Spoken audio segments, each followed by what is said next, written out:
So there is an interesting piece in one of the papers, I think it might be the AFR this morning. It's talking about Tesla really getting behind Bitcoin. Bitcoin has fired up in recent weeks. It's spent something like $2 billion. This is from Elon Musk.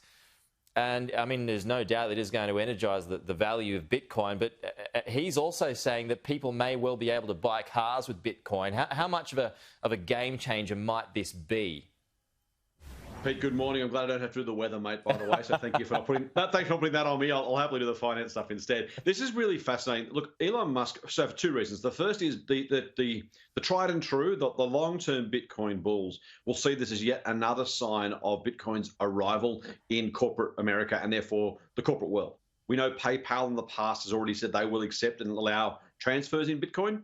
And Tesla basically saying, hey, we're on board. As you say, $1.5 billion US, close to 2 billion Australian. Tesla has bought those Bitcoin and is saying it will now allow its car buyers to pay in Bitcoin. I'm not sure what the shareholders think of that, by the way, but that's a different question. Of course, Musk was among the vanguard of the GameStop stuff we've talked about over the past couple of weeks. He was very much riding that train, and on social media, plenty of people were highlighting his support for that as reasons for them to get on board. So the true believers are already there.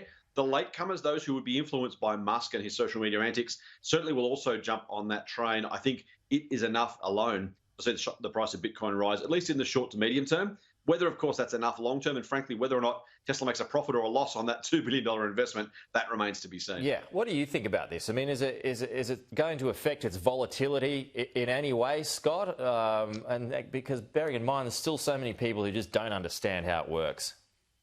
And I think that's it, Pete. I think what I'm mindful of, I won't say worried about necessarily, but certainly I am a little bit, on edge about it, is that when Musk says it's okay, plenty of people who are saying, well, I don't really know, will now say, oh, well, Elon says it's all right, let's jump in. Now, that might be fine, by the way. He may be dead right. So let's remember the guy's a genius. So it's entirely possible he's leading us down the right path. Your point about volatility, though, is absolutely valid. There will be plenty of know nothing, know something Bitcoin speculators who say, well, it's good enough for Elon, it's good enough for me. And that'll be effectively the long and the short of that conversation. So that will happen, I'm pretty sure. We'll see plenty of people pile in because he is. Long term, of course, all pricing just depends on ongoing supply and demand, not just what happened in early February. So we will see what the long-term impact of that is. It does, though, I think, really remind everybody, Bitcoin is probably here to stay as a transaction currency for those who want to use it. Doesn't mean it's valuable necessarily, by the way. I suppose if you offered Tesla enough, they'd take payment in Beanie Babies if you had enough of them, I suppose. At some point, everyone will take whatever currency you offer them if it's worth something. But certainly Bitcoin is in the mainstream now, well and truly. Meanwhile, Scott, dividends are back. Yeah, the old-fashioned cash. Who'd have thought? It's still a thing, apparently. Elon doesn't believe it, but it's still a thing.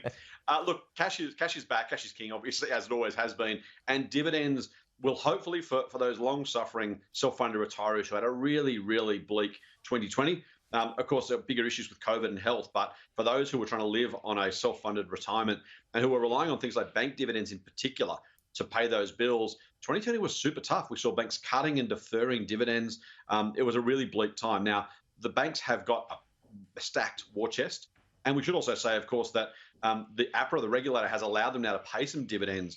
I'm pretty sure we'll see dividends at least return to 2019 levels, possibly go higher. There's also the chance of buybacks. So banks have got plenty of cash.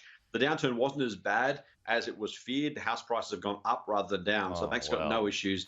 They'll write back some of those losses they accrued, and that'll give them plenty of firepower to pay dividends should they see the need. House prices. That's amazing, isn't it? Just phenomenal. I mean, we've seen. How much further does it go? I mean, is it endless here? Is there a huge question mark on this?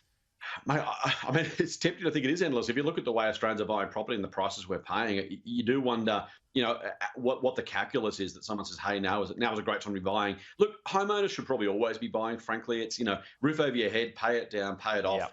There are a few safer or more secure ways to. It's the best investment at the end of the day, isn't it, Scott? Right. Now, except that's for homeowners, right? Yeah. Investors, though, different question. And if you're buying at these sort of prices with yields in the 1% and 2% range, the positive view of this is rates are so low, you can justify higher asset prices. And that's houses, that's shares, that's everything. Because rates are so low, you don't need much return to beat inflation. That's absolutely true. On the flip side, if you're looking for the sort of returns we've had in the past, I mean, I've been saying this for a couple of years and I've been wrong thus far, but I do think you've got to be a little bit careful buying at these elevated prices, expecting a historical return of that kind of 10% a year that housing has been given us. Do you think the New South Wales Treasurer Dominic Perrottet may just be stepping back away from his land tax move at the moment, given the government will be making so much money from stamp duty. You're exactly right. That was the thing, right? When house prices were supposed to fall, the government launched jumped on the regular land tax idea, the yearly land tax idea, because they wanted some income. Now all of a sudden there's just a bounty of cash coming in. Look, I think you'll do a bit of both. I think you'll happily take this. He may well push the consultation period out a little bit longer, just ride that wave a little bit. But at some point, look, he's going to realise that even these salad days eventually go away. And look, I think the push is on. He may, though, take a little bit longer than he otherwise might have expected a couple months ago. Exactly.